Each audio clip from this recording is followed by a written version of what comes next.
The views and opinions expressed by A Little Bit Culty are those of the hosts and do not necessarily reflect the official policy or position of the podcast. No, they don't. Any of the ridiculously thought-provoking content provided by our guests, bloggers, sponsors, or authors are of their opinion and are not intended to malign any religion, group, club, organization, business, individual, anyone, or anything. Also, we're not doctors, psychologists, or Her Supreme Holiness Gwyneth Paltrow. Goop. We're just two mortals trying to make a gluten-free, holistically helpful podcast that helps, informs, and entertains, and maybe moisturizes. Silky, silky smooth.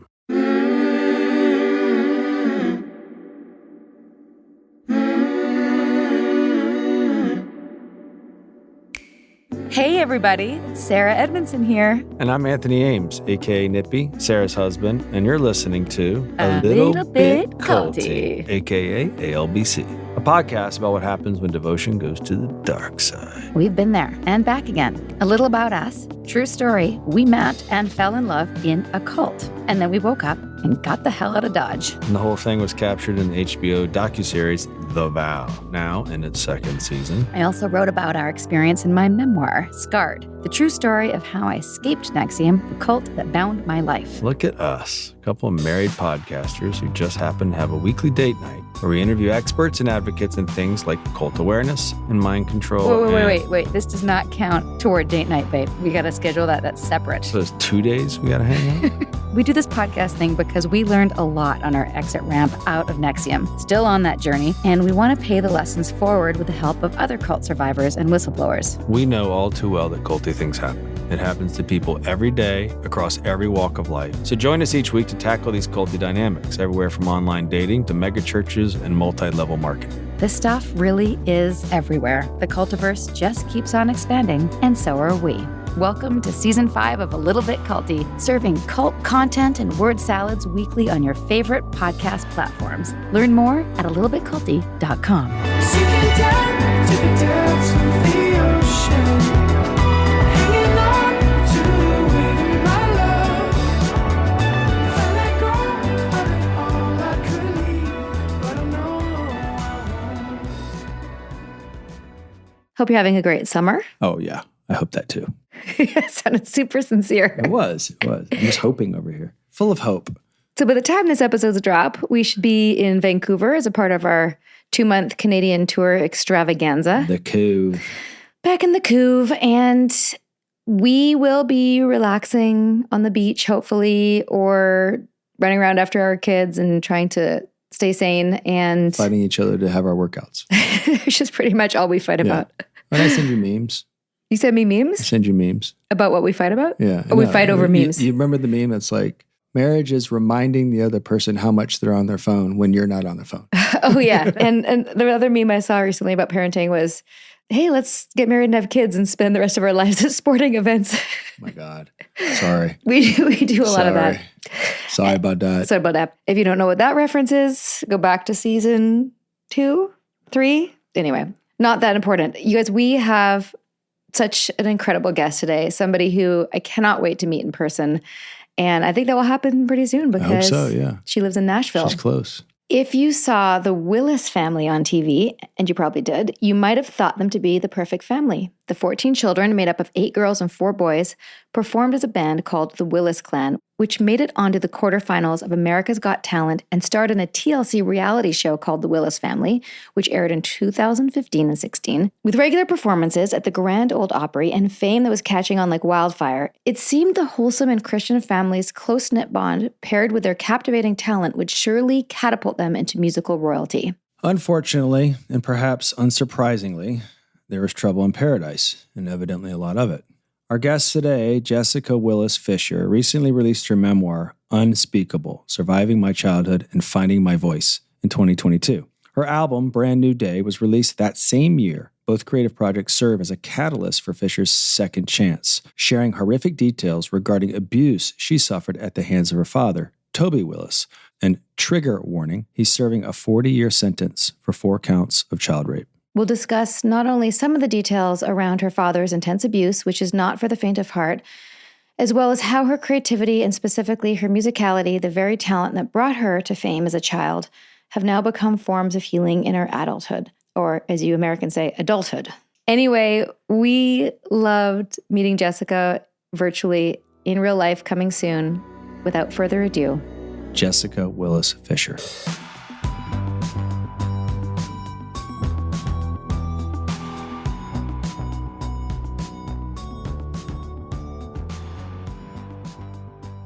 Jessica, welcome to A Little Bit Culty. Thanks for having me. I'm excited to be here, excited to meet you guys.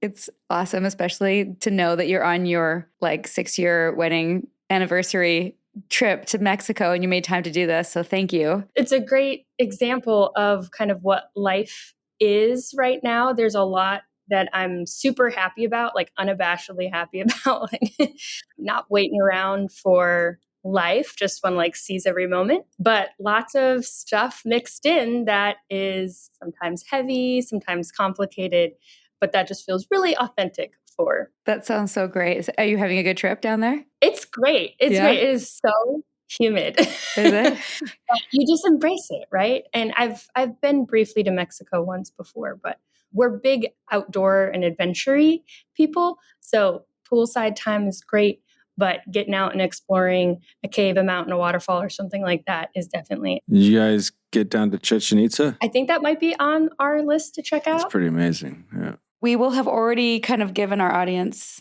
Cliff Notes backstory, but I'd love to hear sort of your version, your own words.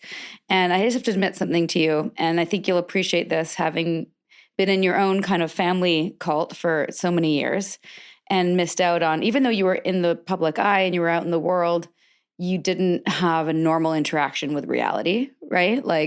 In terms of pop culture. And that was very succinctly put. Yeah, okay. Well, there's an upside in not having pop culture crammed down your throat. So the reason I said it is that, like you said, even though our stories are totally different, the parallel for me is that when we were in our cult, the 12 years from 2005 to 2016, we actually got out a year apart, right? I don't know if you know that, but you woke up, I think, just a year before. You got out in 2016. Yeah, we got out in 2017. So those 12 years leading up to it, when you were famous as part of the Willis clan, I didn't know who you were because I was so focused on the cult. So my apologies that I missed your fame then, but I'm catching up now. Here's the thing. First of all, I'm sure don't have the same opinion as the other people in my family, anyone else in the public or whatever. But I feel like it's its own little slice. Reality TV has its own, culture and circle and whatever. And most of the people that I met were all great. I just I hate that it's called reality TV because that's not what it is. But also, I don't think it was reality TV's fault per se. They were just amplifying the facade that had been created kind of for that, but also kind of whatever I talk about in the book. I really feel like it was just a grasp for whatever next largest megaphone could be used. And that one was available. So that, is kind of how that relationship worked. But when I was writing the book, I wanted to articulate that it was these were the weirdest 4 years. And they were the most unrealistic and unhealthy. And there were a lot of wonderful things thrown in there, whether it was experiences we had, people that we met, shows that we did. But I wanted to put it in the proper context of what all had kind of led to that time. And then really that it was kind of artificial in that it was delicate. It was so much energy had to go into presenting something that wasn't real. Right. So anyway. Such a contrast to what you're saying now. Reality TV is a tool that fortifies the facade a little bit. Yeah, and here's the thing. Love me a good cooking show. I will try to go make that delicious meal later. I love seeing a good house flip. So I want to be careful with my words. I think words mean so much, and certainly my upbringing sometimes in the cultish control. So anyway, being careful is it's more of that. We're going to air our relationships. We're going to try to show you what our lives are like. Look, when you add a camera, it changes everything. Yeah, and of course. You act like no one's listening, but millions of people could be listening. So of course that changes things. So yeah, absolutely. And for those who are were also either in a cult or living under a rock, can you bring our audience up to speed as to homeschooled, eldest of 12, musicians, river dance, violins, everything? Tell us. Have you ever been to Branson? So I'm the oldest of 12 kids, and we we had a family band for a number of years. Starting kind of in 2012, we put out our first album and kind of transitioned from doing competitions and stuff to performing. And we were on the Today Show, we were on America's Got Talent, and had our own reality TV series that was focused on our family. And we did music and dance, as you said. And, you know, initially, my perspective, other than those years of the Willis clan, was that obviously I wasn't the oldest of 12 starting out. Like, our life was a lot more normal, but it escalated over time. And if you have three siblings doing something together, we see that a lot. We see bands that have 2, 3 siblings. We see businesses that include a couple siblings. But anytime you have 12 siblings, and, you know, the oldest necessarily is probably in their early 20s, and then you have little kids, and there's this wholesome, cute act, really kind of whatever you're doing. For us, it was music and dance. And that was our thing. And there was, you know, I think the 12 kids says a lot. There's almost this under philosophy, or when you live so differently than the average person, again, doesn't start off that way, but got very extreme. It just begs the question, why do you do this? What beliefs do you have that led you this way? And for us, there was a version of Christian faith that also kind of escalated over time. So that was also part of what we were presenting ourselves to be. But in 2016, it all just kind of blew up inside of me, in my face, however you want to make that analogy, because what was being shown on the outside and what was really happening on the inside, or like behind closed doors, was just so radically different. It was abusive, it was toxic, and I really don't know I could have survived much longer in that. And at that point, that was like the scandal, because there was enough of public awareness of the image we were telling. Well, we try to do in our podcast is not like re-traumatize people. And I know that you said that you're in a good place and you can talk about things. And I personally would just want our audience to read your book, to read Unspeakable. Because not only is it like just a really well-written memoir, but it offers something that I haven't seen quite in this, because I read a lot of cult memoirs and memoirs of people recovering from these, you know, terrible things. But it really, I think you can really clearly see the work that you've done, you know, in your healing process, to be able to understand what happened to you and the way that you put it. Did you have, I don't know if you want to say this, but did you have a co-writer or a ghostwriter? I did not. You did not? You wrote this all by yourself? Yeah. So just a little bit about the book process was, if you want to go there, I'll keep it. I can ramble, but I'll try to, like, some of the highlights were, I had started writing just as an extension of my actual therapy, like you're saying, the work. And I kind of say that towards the end of the book, that there was this kind of natural progression. And even calling the book Unspeakable was realizing that one of my very earliest memories was feeling like I should have spoken or wanted to speak, but didn't know how, didn't have the words. And therefore, one of the ways to kind of deal with that, move past that, process that, is it helpful to finally speak, to acquire those words, to then share that with people? I don't know that that's always appropriate. I certainly don't think, you know, survivors or anyone should be pressured necessarily to tell their story. Like you said, it can be re-traumatizing. But for me, it's been extremely helpful for me personally. If no one had read the book, if I did not publish it, it was something that I needed to do. And I also got really good advice pretty early on in my therapy not to rush about trying to help other people. A lot of people know that helping others, mentoring, you know, even say it's in AA or in social work, you know, there's so much meaning and purpose that can be added to your life when you know you're doing something that really can save lives and change things. But part of what I was needing to start healing from was like performing and doing something that was outward and neglecting everything inward. I liked earlier, Sarah, you said like the reality piece, like being cut off from reality or not interacting with reality. Like, what is reality? What is health? What are standards for bodily safety? Like all those things. I just needed to go all the way back to the beginning. And I think of it as being like in the emergency room of life. So doing the writing and everything was just an extension of therapy. In 2020, it was, oh, I might be writing a book. Do I actually want to do this on purpose or not? I talk a little bit about writing a letter to my mom and realizing that, oh, if I actually go about telling this story, it's going to conflict with any stories that don't follow what actually happened. And this sense of that I needed to be quiet to protect my reputation, the family's reputation, and how much energy and how long was I going to go my whole life still trying to do that, as opposed to leaning into what was scary and heavy and hard, but also could potentially open up my life to that deep meaning and being able to help others. Like, I felt like it was now appropriate for me to just try to explore what that would be. And I wrote like 450 pages.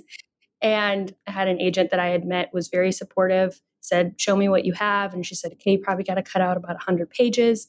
Did that. She helped me connect with some publishers. There was a publisher that was interested. And when I talked to the editor there, I really felt like this was a person that I could trust to help me fine tune. And really, it was a cutting down and a distilling. And it's not necessarily taking out stories or chapters, but hey, how can we say this in a more succinct, meaningful way, and that it improves when you cut it down. And, Sarah, I know you have a book as well. So I don't, I'm going to send it to you. I've only done this one time. I can't wait. I was trying to get my hands on it, and I ended up listening more to the podcast to kind of acquaint myself. But yeah, I'm a huge reader. I love, like you said, I love hearing other people's stories. One of the things, Jessica, and I couldn't agree with you more, and I think I speak for you on this as well, Sarah, is oftentimes when you find yourself recognizing something's traumatic has happened, the first human impulse is to put a language to it. And a lot of times there's a deficit of language around what just fucking happened to me, right? And I know that was for me, and I got my hands on all sorts of things, books, and I didn't have to look far. there was a lot of documentation of how these things work. So I think it's a natural human impulse to do what you did, and an extremely healthy one. Thank you. I mean, I agree. And I think that process goes on. I don't want to say I've acquired language for everything. And I talk it briefly and later in the book, because yes, we're talking about the book, but the first part generally is like my childhood and my younger years. Obviously, I mentioned the stuff about the family band. I talk a lot about getting out of the situation. And then the end is, talks about my therapy, talks about the first few years of trying to, what do I do now that how do I reclaim my voice and my story and all of that? So there's a kind of a wide arc. But I had a friend, another oldest girl from a large family, say, hey, I'm coming to town to go to this conference about cults. You should come. So do you know how in the book it talks about one of the first public hits for our family was they were doing the Today Show was doing the Sound of Music family competition? Yeah. Okay. So it was one of the other families. No way. There were 3 families. The last 3 families was me, a Black family from Brooklyn they're the only ones still together and doing music. And then it was another large white family. And she messaged me years after I had gotten out and said, hey, remember when your family did that thing? My family was the other family. There's abuse in their family. There's all kinds of stuff. And she has very similar kind of consequences and complexity around when she talks, her whole family, anyway. But she's been trying to make sense of the dynamics within her family. Wow. And took me to this. Anyway. Was it ICSA, International Cultic Studies Association? I believe so. Yeah. I believe so. Yeah. And so when I was there, talk about acquiring vocabulary. I was like, whoop, whoop, whoop. This is all super relevant. One of the ladies there, I'm blanking on her name, but she had worked on a book called Whispering in the Daylight, I believe. And it was the Tony Alamo kind of cult. And specifically that, I got one of her books and read that. And there were so many specific things that I was like, that happened to me. The scale was just, the nuclear family, just the siblings and parents, not extended. But man, talk about resonating or feeling seen or acquiring words to help match what you lived. That was really powerful for me. And I was unaware that was a whole arena that could be really helpful for me to kind of study and look. If a documentary comes out about some sort of cover up or cult or high control group or charismatic leader that led people to do weird things, we're watching it because I say we, Sean and I, for the rest of our lives, we're trying to make sense of what happened to us as individuals, as a couple, and the work goes on. Most of our stories are people going back and reconciling missing the red flags, right? You didn't really have an opportunity to have instincts that you were going against. And I imagine a lot of it, from what I've gathered, is you going back and going, you didn't have that opportunity. You were indoctrinated into abuse, and then you had to go back and recognize that things weren't normal. Is that a fair assessment? Yes, I would say yes. The word indoctrination was a word I think I got through probably the cult side of things. Because if you say indoctrination and you're saying it negatively in a religious context, that's pretty confrontational. If I said, "Hey, you indoctrinated me with Christianity," that's a certain type of conversation. But my dad truly we were a subset of a subset of a subset of a subset of a subset, which is basically the pattern of most cult or high control leaders, is they fix something. It was so weird for us to learn about like Nexium and the vow and all of that, because I was like, oh, look, that's like stuff that I learned in therapy that's like helpful in this context. But then it's a thing that's being used to hurt people ultimately and create this culture where I had a completely different experience. And we like laughed. We were like, if it was that wonderful therapeutic retreat that we went to, but the leader became a cult leader, like that's what that sounds like to us. I totally thought that when you were describing your retreat. I was like, that sounds like a 5-day with good leadership, like a Nexium 5-day. Like, it just sounded great. Like I was like, that's what I thought I was signing up for. And I'm so glad it didn't turn out culty for you, that one. Right. And so we're like, it was even a thought process of, when you've been in a situation, whatever situation that was uncomfortable, unhealthy, toxic, and the whole looking back at red flags, I think sometimes part of what I do is say, hey, how would I recognize red flags now? Like, how do I not be vulnerable to recruitment into again, my situation wasn't, I was an adult and there were these particular moments or vulnerabilities or dynamics that led me to this. It was, as a child, I was dependent. But looking at like, what are the tools in our toolbox now that we may have to distinguish toxicity or manipulation or things? And I certainly don't want to, the minute you think you're impervious is probably when you're actually quite vulnerable. That's been my line for 2 years. Yeah. Yeah. So Yeah. it isn't about reaching I've got it all figured out. You'll learn that's actually something that a lot of that's what the cult leader will be saying, or that's what the philosophy, that's one of the best things you can peddle is, well, we have the answer. When someone is saying we have the answer, the absolute answer, the only answer, everybody else is wrong, that's a really common red flag now. So making sure that I'm not doing that in my own way, or the pendulum is swinging, this is what I experienced. So I'm just going to blindly turn around and be just as dogmatic or fundamentalist or extreme, but in the opposite way. That's not the answer either. So This is the golden age of cult recovery. The more we speak up and share our stories, the more we realize we are not alone. Your voice and your story can empower others. This is Sarah, and I'm proud to be a founding collaborator of the #IGotOut movement. Learn more at igotout.org.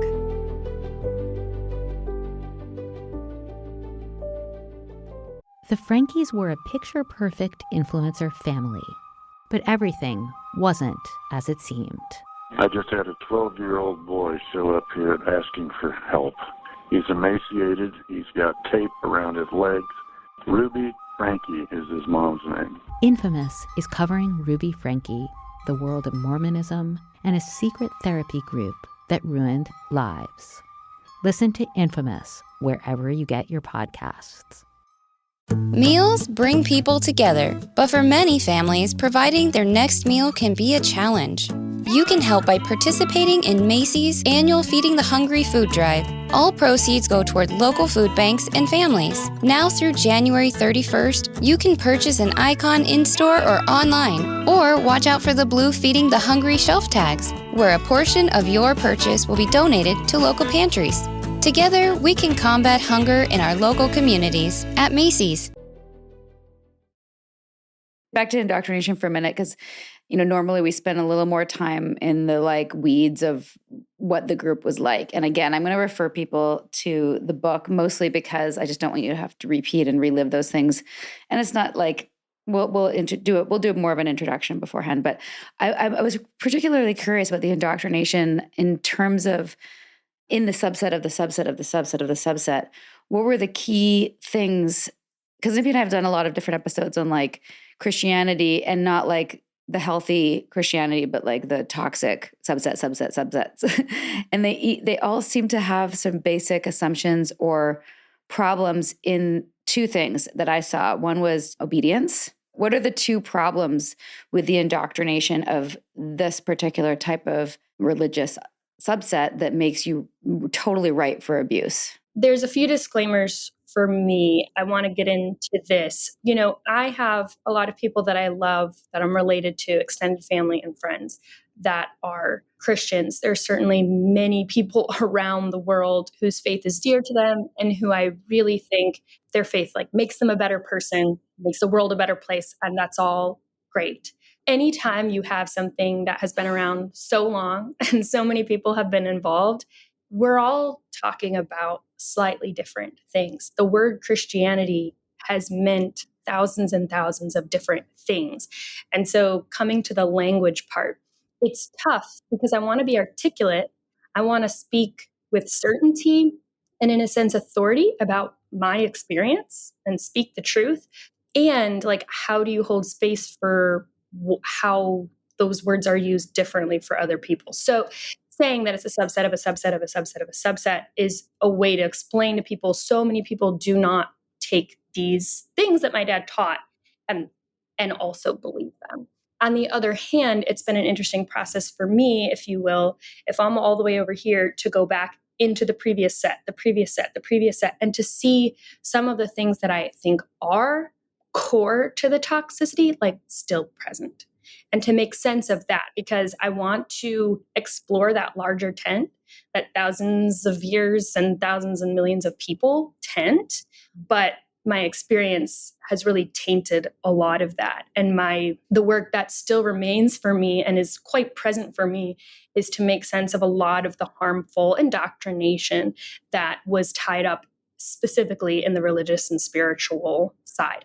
So sorry, that was a lot of la la la. No, it's great. Love it. Well, I'll note this as you're saying, and it might be good to preface it. And I can tell that you're choosing your words carefully and you're being very careful. No matter what, how well you choose your words, whatever, someone's always going to twist them, cram them down your throat to justify their vitriol towards you. So that's just probably going to happen no matter what. No matter what. Every episode we do offend somebody, just so you know. Yeah. And you'll just have to demonstrate you're otherwise. I totally get that. I had some time, definitely, before the book came out where I, accepting the reality that when you speak, you have absolutely no control over people's reactions, their feelings, their responses towards you. And Sarah, I don't know if you guys get this when people ask you, when you create something, they ask you, what do you want people to take away? How do you want people to feel, what do you want people to know? And it's like the most common question. And for me personally, from my like mental health perspective, it was so funny because part of me wanted to say, well, currently I've had to be in a place of tuning all of that out, because if what I'm doing right now and releasing this book or speaking or trying to make a difference or whatever is based on someone else's reaction, then I probably shouldn't be doing it. This is too heavy for me. It's too, this isn't the easy thing that is always going to be fun just for its own sake. I learned from Brene Brown, and maybe she even was quoting her husband when she said this, but it's a great gut check question of, are you willing to be alone on this? And I asked myself that quite a bit, to say, if everyone else was at odds with me, and I can look at my own experience to remember this. My entire world was my family. And when my whole family and I were at odds, I've had that lived experience. So I can check in and say, could I survive that? Is this worth it? And that's the kind of space that I've been in with my book. But Sarah, I'd love to go back to some of the specifics. You're kind of asking, what were some of the kind of markers or specifics about kind of my dad and his teaching and what our little world was like. And I mentioned earlier that it escalated over time, but I'll just skip to the end. Some of the things that were present at the end was there was a lot of apocalyptic, end times emphasis that got added, which fits a pattern, when the world could be ending tomorrow, or we need to be prepping for the end today, you really have a lot of leeway to just say, that doesn't matter because the world's about to end. Because it doesn't matter what you do or how you feel if you're going to be burning in hell tomorrow. And, you could use that at any time, depending on how you interpret theology, with just saying, what if you died tomorrow? Are you going to go to heaven or hell? But there's also what happens if the whole entire world, like if you're in the middle of a army and a battle. So that was really present towards the end. And there were a lot of, I would say, maybe something that wasn't as religious. And like, what was it that my dad added? Dad had an opinion about everything, like the perfect length for skirts, shorter than you would expect. The only sport that really mattered, wrestling. And there was this whole philosophy that he had gotten in his head. And maybe he had these things for years. And as he had more and more power and more time and isolation away from any sort of check and balance, it just grew in his mind. I don't always know where he may have gotten inspiration from elsewhere. I don't know if you guys have encountered this, but when you're trying to make sense of your experience, like say your experience with Keith and NXIVM, when you get out and realize there's other, wait, they used the same word, or they did the same darn grooming thing. Did they all study at the same place? Is there a book how to, it's really striking. It's really weird. Mm-hmm. It blows my mind almost every episode. I mean, I have some theories and explanations for it. I think what happens ultimately is where normal people may do behaviors that hurt other people, they have natural mechanisms that correct them. They feel badly about it. Or if you tell a lie or something like that and you walk around with a lie, you recognize you poison your own well. I think those people have mechanisms where it doesn't feel that bad. They eventually start to recognize they can get away with it, and then it starts to feel good.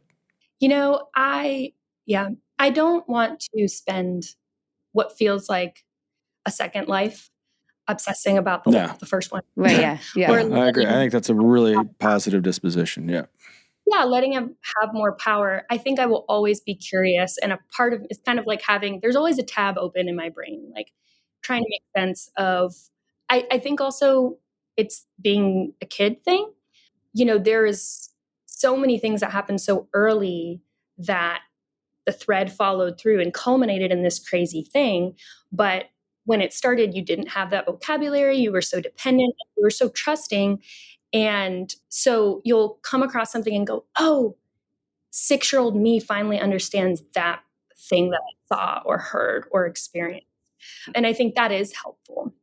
So always be doing that.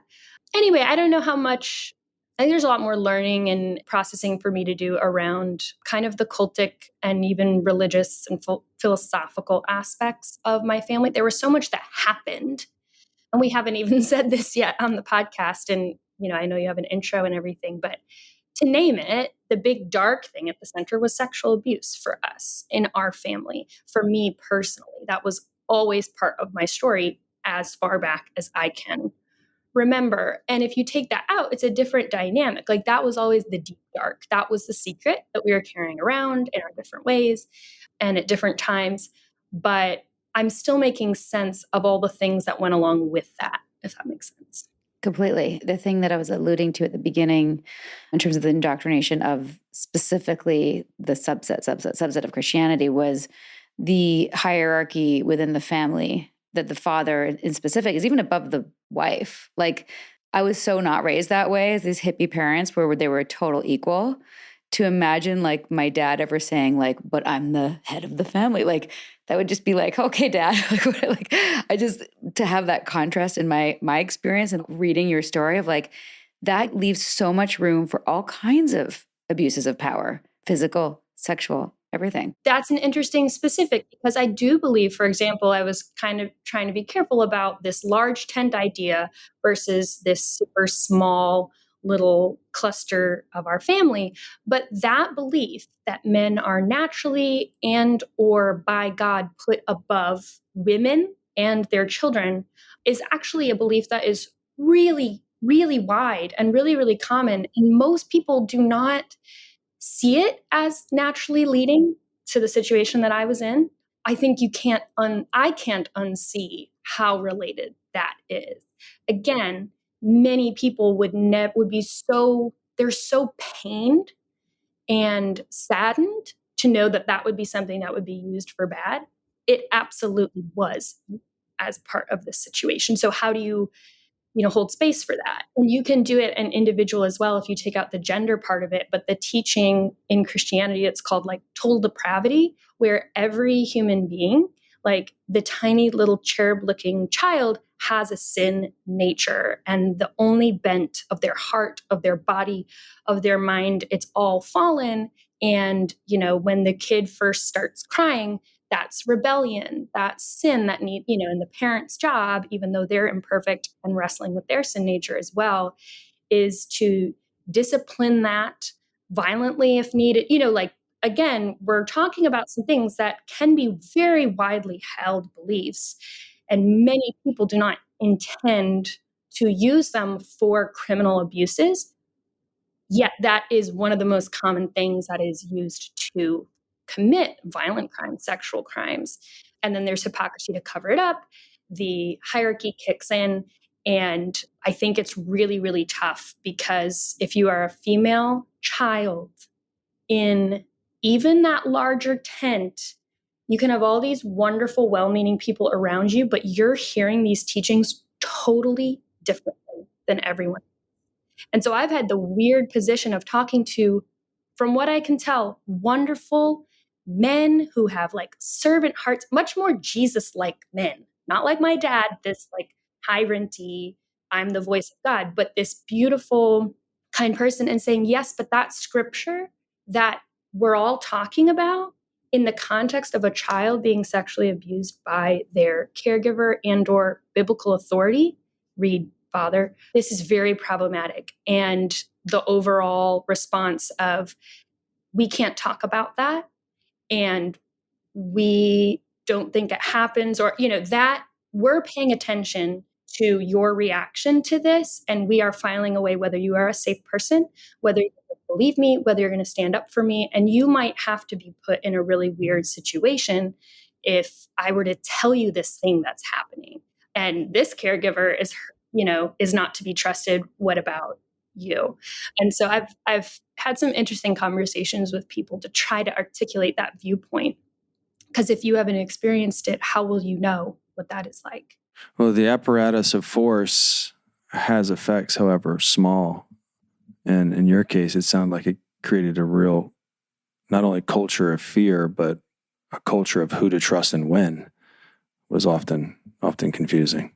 And one example of this would be, for many years, even before we were, say, on TV, like if you see 8 little kids that like go to bed and you tell them to go to bed, or they behave in a restaurant, a lot of parents are like, okay, what's your secret? Tell us. And my dad seemed to love that opportunity to dispense his theories.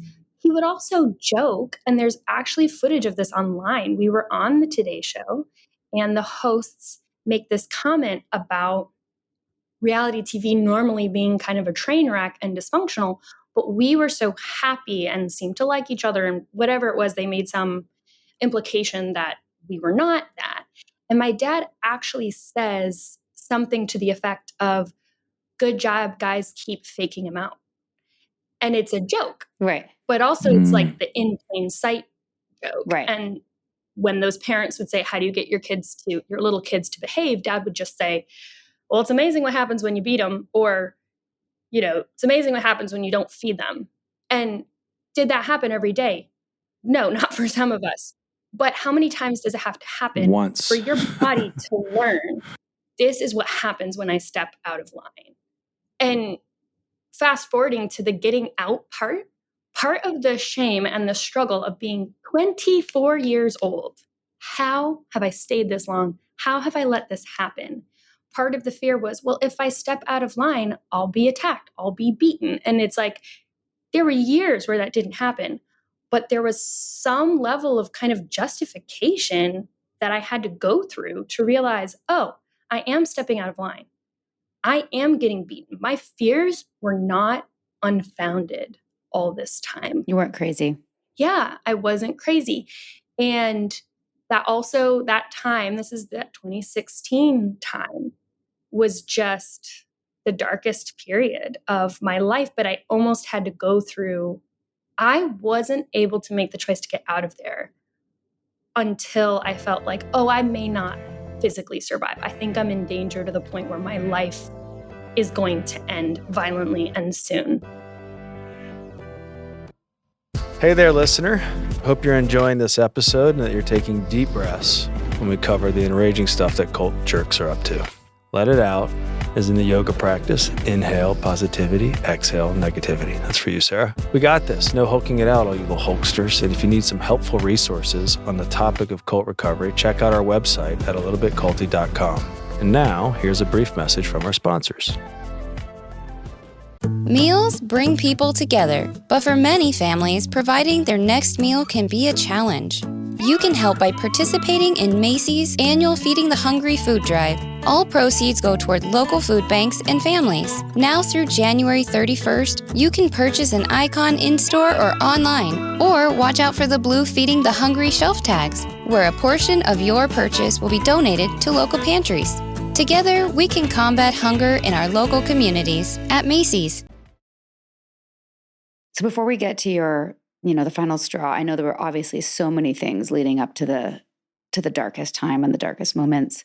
And I just to say that one of the things that I think was really valuable for me as a reader, but also as a survivor in terms of like catharsis and resonance, is your ability to explain all the things that had happened to you that weren't right. All of the abuse, physical, sexual, emotional, spiritual, what went on in your brain. And to me, it was really indicative of like, you didn't, and I struggled this also when I was writing my memoir. Like, it's like I'd say something and be like, but what I learned later was this was actually what was happening. And I liked how you didn't do that. And you stayed in the moment of like kind of bringing the reader through the compartmentalization, the disassociation, the separating yourself, like the parts separation.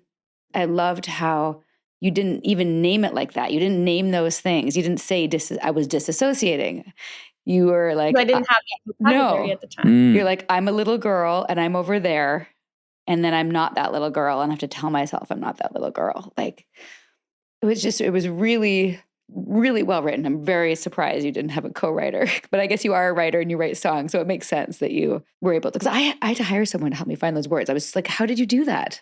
Yeah. And I mean, therapy was Yes. helping me find those words. Yeah. And I've had a wonderful book team and the editor. I felt like I learned so much. As I said earlier, that was usually a whittling down. But I do think that I wanted to, it's kind of a bold thing. I don't want to traumatize anyone else. Hey, if someone's reading and they don't have sexual abuse in their history, which a lot of us do, like statistically, a lot of us do. 1 in 4 women. But like, I'm so happy if you don't. And I'm not here to, like, I would never knowingly, willingly want to, like, even vicariously make you feel that. And yet, how do you articulate something that does happen and isn't talked about much?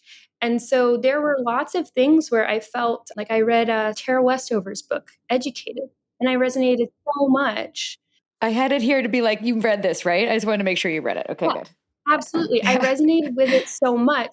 And it was like, yes, this, but with sexual abuse, more sexual, like that sort of thing. Or, so I really felt like that was a thing that I had to articulate that was either mine to lean into or not. And it's been interesting, to your point, Nippy, earlier about people are going to disagree, have their critique, no matter what, is that, the only people, I've had some people tell me to be quiet and not to talk. And honestly, those have all been Christian people. Not all Christians have told me that, but those are the only people that have told me that the book is pornographic or inappropriate, or to even say what I say that's specific is too much. And I'm like, but I lived that. You're telling me my experience is too harmful for you to even hear and talk about the problem. Like, we all know that abuse is the main problem. How does that even happen? And if you get curious about the question of how does it happen? Why does it happen? Like, let's get curious about this. Let's actually look at it. It always has to be paired with someone who can't look, won't look, or doesn't have, I get it. You don't have words for this, But I didn't either. I had to go get them. When I look at young adults, when I look at my mother, it's complicated. And I have the empathy of, wow, you didn't have the tool for this. You didn't have the strength. You didn't have the vocabulary. And I didn't either. I had to go get it. I had to become the adult that I needed. And so there's this balance of like empathy and taking the responsibility, trying to grow past that, but staying true to in the moment before you knew better. How can you articulate what that was really like? So thank you for calling that out, because that was an intention to try to really help people. Again, not to traumatize people, but this is what it's like. I want to be truthful and kind of be a witness for my younger self. I'm the adult now. I can be the adult that can be strong enough to look at what it was that you actually went through. It's well put. I did an interview yesterday with someone, and the current climate that everyone's in right now is somewhat divisive. And he said, I made a decision to not be a part of the division, and I want to be part of bringing people together. Particularly if you can do it with this subject matter, it speaks volumes about how you have become the adult, because that's what adults do. I think as human beings, we are so much more alike than we are different. And I see this with my parents, for example, where the reaction that I see around me when I speak my story, a lot of times is a lot of vitriol towards my mother and or my father, and almost an othering of, well, your dad is probably so evil that, like, he's almost like he's either possessed by a demon, that was the devil, or he's just so evil, so broken.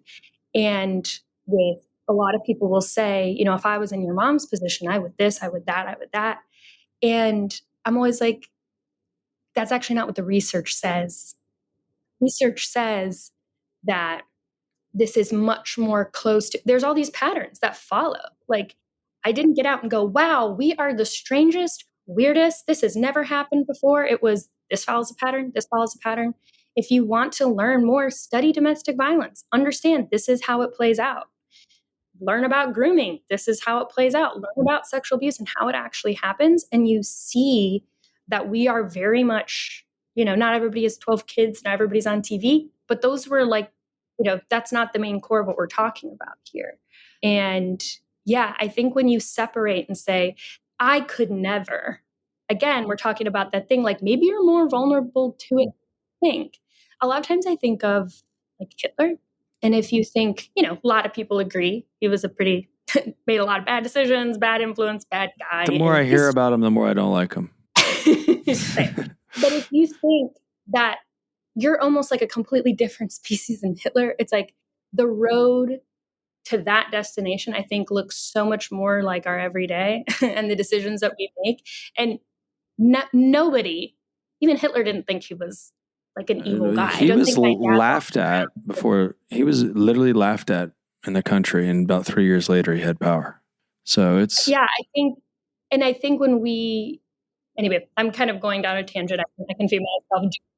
Well, just to backtrack for a second about people saying to you that you shouldn't speak or you shouldn't say it.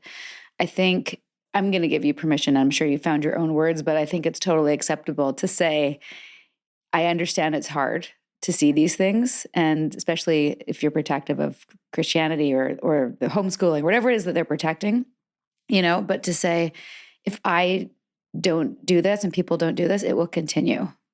And you have to blow the lid off the shame and embrace it, because these stories, I really resonate with what you said on the back of your book about, the shame, the reminder that shame never has to have the last word. I think that's so important, and that telling these stories will change the world, because the more people read something like your story and go, oh, that happened to me, and I have a roadmap now out, thanks to somebody like you. Like it's a huge gift for people.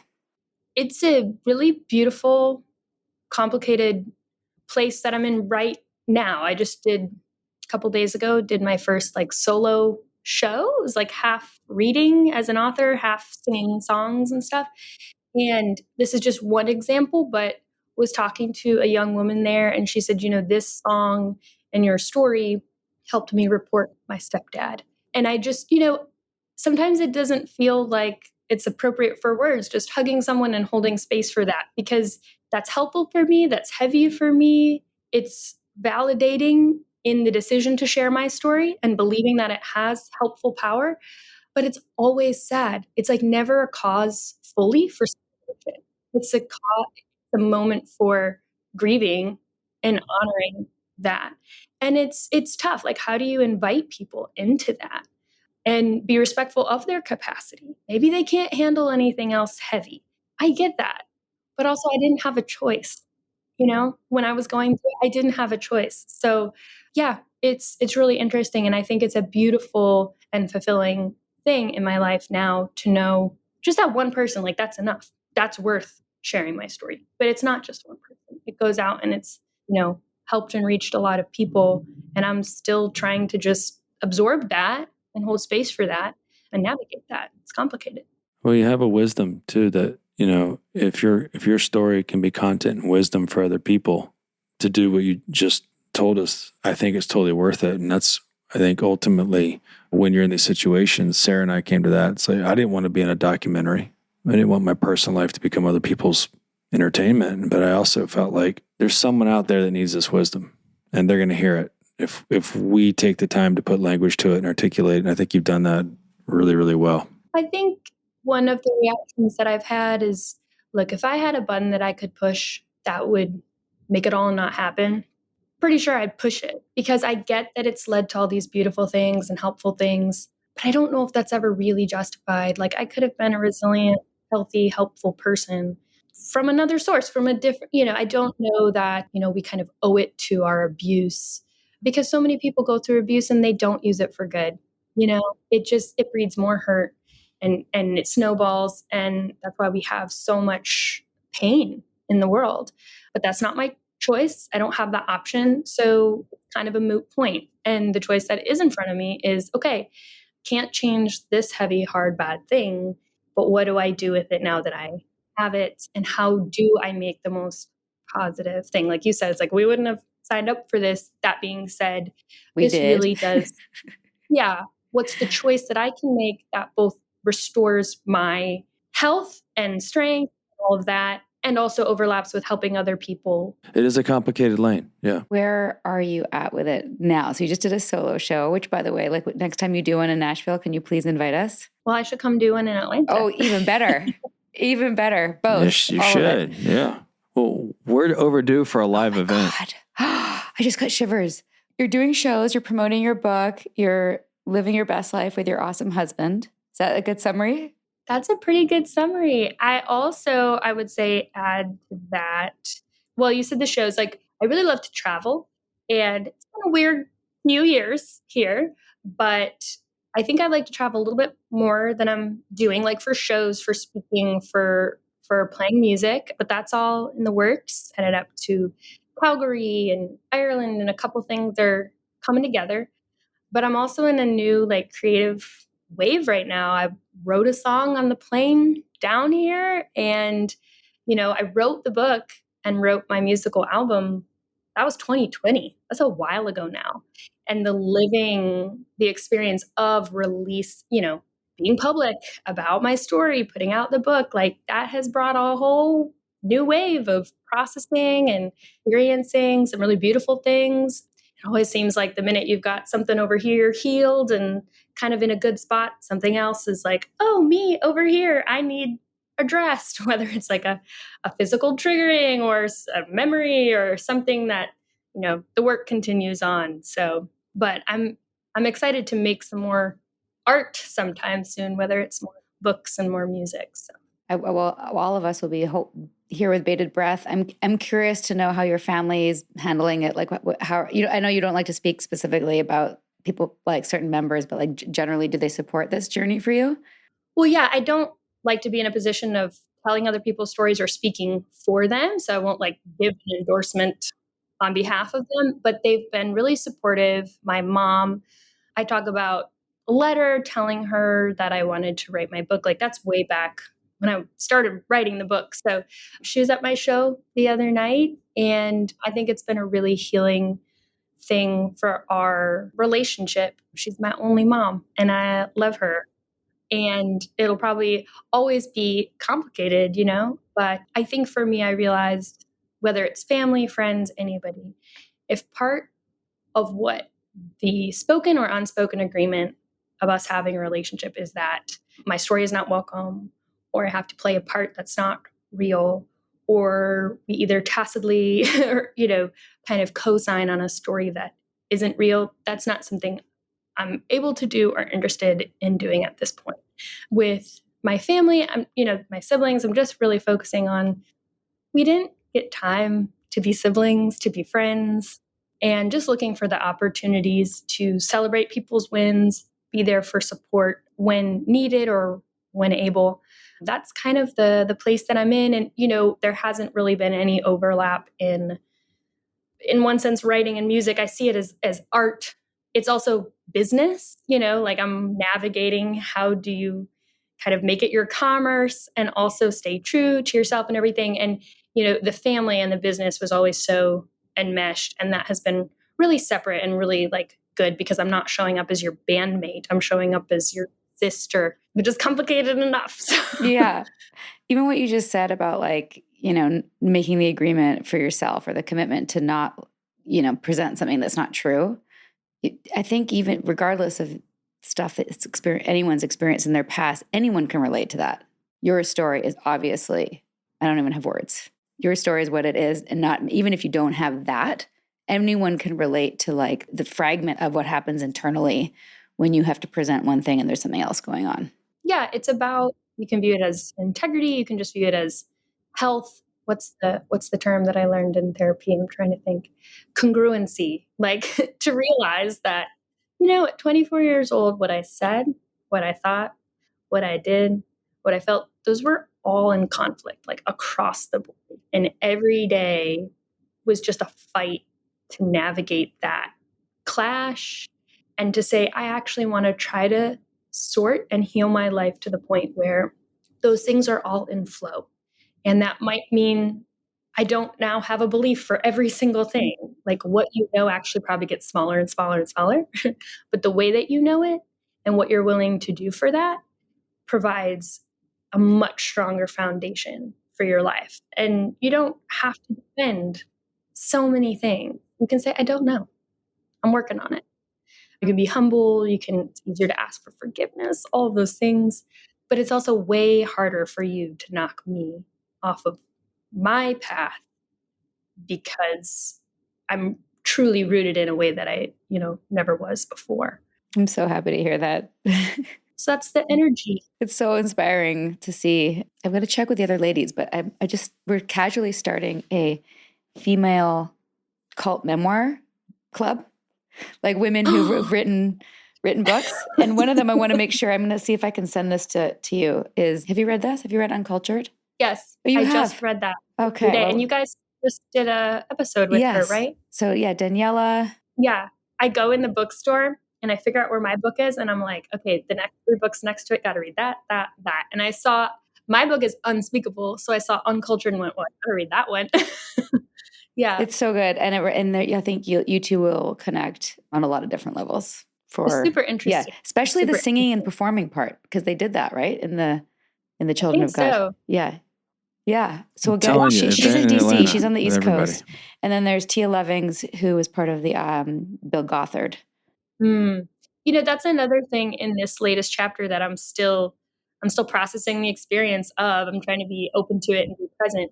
Is there have been so many years where it felt like I would love to have just anybody that has gone down this path in front of me. And when you're isolated and your, books and relationships and all this stuff has been kept out of your awareness, man, that feels so lonely, so risky. All of that is, when you get out, you realize, of course, you're not the only one. And it's fun to connect with people and super inspiring and encouraging to say, hey, you guys, you're married, you have, you've had kids, you have 1 kid, 2 Two kids now. Yeah. I just had the weirdest feeling. I feel like we didn't talk about like Sean at all, or like my relationship. And like sometimes if that's all people want to talk about, it's so frustrating. And then sometimes it's like, I feel so bad because that's like such an important part of the story, but it's a complicated story. We only have time to talk about so much, but even just in our relationship, it's cool to, there's a feeling of being kind of, well, we're blazing a trail here, and yet sometimes we get a glimpse of like, oh, look, there's people over there having a good time. Like we got it. We're on a cool path. You're totally on a cool path. We'd love to connect with you guys. Absolutely. We'll get together in real life. We could even do another episode of weathering this shit as a couple, a couples therapy episode. As long as you as I don't know about you guys, but as long as it's like, man, it's such a weird, definitely don't want to be signing up for a situation where it's like, let me tell you, I've figured it out. Oh, Here's yeah. how to anything. Ever. Like, I do not really want to be in a position of here's how to anything. No, I probably know. for the rest of my life. I know. Yeah. Even with my TED Talk. Yeah. Even with the TED Talk, I was like, I'm going to try not to be authoritarian as I tell you how to not join a cult. I was like, maybe you don't want to do this. But you can have strong opinions about abuse Yeah, of I power. have strong opinions about that. But either way, I really just have so much respect and admiration for you that you went all the way with this and didn't back down from people trying to dim your light and keep you more silent. And that you're not bitter. I think especially from the religious side, there's this, well, don't be too angry, don't be too bitter, and like don't be, hung up on unforgiving and all of this. And some people assess where I'm at, and they will say, you're bitter. Like I've had people tell me you are bitter, because bitter is anything that's not covering up. And there's this scripture, love covers a multitude of sins. And there's an interpretation of that where if I'm not covering up the sin, then I'm not loving, then I'm not forgiving. And it's like, that's actually not, that's not how I interpret that. That's not my job. That's not what I'm here to do. Yeah. Thanks so much for letting me come spend time with you guys. Still relatively new. I do love having conversations and podcasts and thinking about, always taking notes. Might step into that arena myself. So Absolutely. We'll pick our brain. people ask me about my story, and then I'm like, but I want to talk about you. Let's talk about someone else's story for a second. So It's a wonderful arena. And I will say that I think podcasts are so great because having a long form space, like as you probably know, is so different than talk shows where it's, such quick, get your sound bites and they can be as you wrote in your book, Get your edited, sound bites in. And not properly and out of order. And it's just, they're also easier to twist. we edit very little. We will be very raw. Yeah. And what we will say is that everyone should read the book. It's specifically, I love how you went into the great detail with your, your therapy journey and what things were helpful. And, the people that even as you were reading your acknowledgments, I was like weeping with like gratitude for all the people around you that came up and helped you find your way. And well, remember I said earlier, asking like, are you willing to be alone on this? yeah, My experience has been sometimes that is what it feels like. Sometimes that's what it is. You have to stand alone in a moment. But so many times you don't have to be alone. I certainly did not make all these choices alone, take all these actions alone. Like I've been so supported to the point where I just feel like for the whole rest of my life, if I can do even half of what people have given me for others, like that will be a life's work. So I have a charitable fund, just trying to give back to the places that were there for me. Tell our audience where they can support you and the things you're passionate about. Yeah, we talked about what we talked about. The book is out there, but if you go to my website, jessicawillisfisher.com, that's where you can see if I'm doing a book signing or a music show. Hopefully we'll get some more locations on that tour list, but you can learn about the Brand New Day Fund. And I highlight different charities that I've partnered with or given to because I'm still learning. And when I get excited about someone that has taken a cause that is so close to my heart and they're actually making measurable change, I just want to tell everybody about it. So yeah, that is a fun adventure.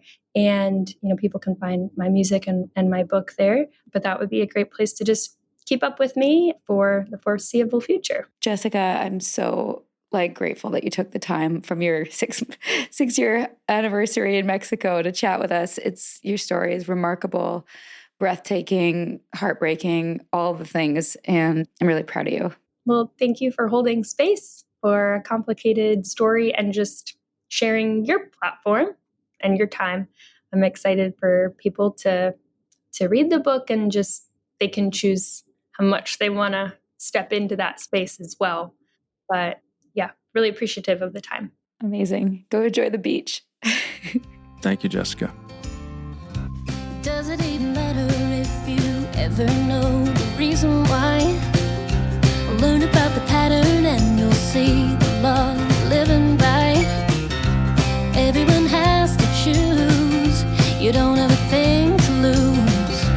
Now that your future's in your hands, life can't let you down. You leave your rock bottom with the lost and found. Luck comes knocking on the way. Jump, don't turn around. You're gonna hit the net before you touch the ground. Love will rise again and say it's a brand new day. This podcast is brought to you by Citizens of Sound, a podcast production agency committed to developing and launching shows with gravity and depth. From conception to launch, Citizens will partner with you every step of the way, whether you're an actor, business owner, doctor, fitness coach, hairstylist, or influencer. Connection is the future of communication. Jump on board with Citizens of Sound today and start your show. Go to citizensofsound.com and follow them on Instagram. And trust me, it'll be a really good decision for you. All right. So that wraps up with my new best friend and personal hero. Yeah, it's great to see her use the tools that she learned under the kind of regime, if you will, and turn it into a positive. Living well is the best revenge, I think. Yes. And I think she's on that journey. And if you are inclined and want to support her, check out her Instagram, check out her concerts, buy her book. That's the best way. And stay tuned for hopefully some sort of collaboration. I've been in touch with her team and plan to do something fabulous with A Little Bit Culty. Should have her down here. We're definitely going to have her down here. She could be our musical opener for the Little Bit Culty live show. Absolutely. All right. Thanks, everybody. Thanks, everyone. See you next time. Sinking down to the depths of the ocean. I'm hanging on to the weight of my love. If I let go of it all, I could leave, but I know I won't. Hope you liked this episode. Let's keep the conversation going and come hang out with us on Patreon, where we keep the tape rolling each week with special episodes just for Patreon subscribers and where we get deep into the weeds of unpacking every episode of The Vow. And if you're looking for our show notes or some sweet, sweet swag or official ALBC podcast merch or a list of our most recommended cult recovery resources, visit our website at alittlebitculty.com. And for more background on what brought us here, check out Sarah's page-turning memoir. It's called Scarred, the true story of how I escaped NXIVM, the cult that bound my life. It's available on Amazon, Audible, narrated by my wife, and at most bookstores. A Little Bit Culty is a Talkhouse podcast and a Trace 120 production. We're executive produced by Sarah Edmondson and Anthony Nippy Ames, with writing, research, and additional production support by senior producer Jess Tardy. We're edited, mixed, and mastered by our rocking producer Will Rutherford of Citizens of Sound, and our amazing theme song, Cultivated, is by John Bryant and co-written by Nigel Asselin. Thank you for listening.